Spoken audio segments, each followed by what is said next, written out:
ಮಂತ್ರಕ್ಕೆ ಮಾವಿನಕಾಯಿ ಉದ್ರಲ್ಲ ಅನ್ನೋ ಗಾದೆ ಕೇಳಿದ್ದೀರಲ್ವಾ? ಅಂದ್ರೆ ಪ್ರಯತ್ನ ಮಾಡದೆ ಏನೂ ಕೆಲಸ ಆಗೋದಿಲ್ಲ ಅಂತ. ಹೌದು ಅಲ್ವಾ?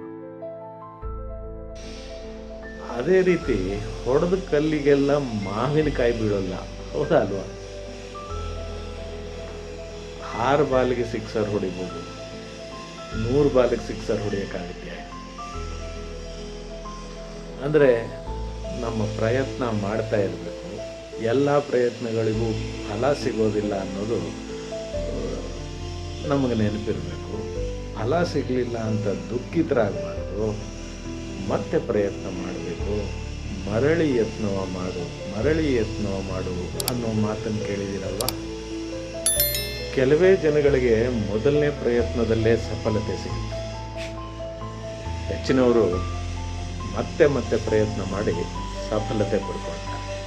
ಅಂದಮೇಲೆ ನಮ್ಮ ಪ್ರಯತ್ನ ನಿಲ್ಲಿಸಬಾರ್ದು ಅನ್ನೋದೇ ಮುಖ್ಯ ಅಂತ ನನಗನ್ಸುತ್ತೆ. ಹಾಡ್ತಾ ಹಾಡ್ತಾ ರಾಗ, ನರಳ್ತಾ ನರಳ್ತಾ ರೋಗ ಅನ್ನೋ ಗಾದೆನೂ ಈ ಮಾತಿಗೆ ಸೂಟ್ ಆಗುತ್ತೆ ಅಂತ ನನಗನ್ಸುತ್ತೆ. ನಿಮಗೇನನ್ಸುತ್ತೆ?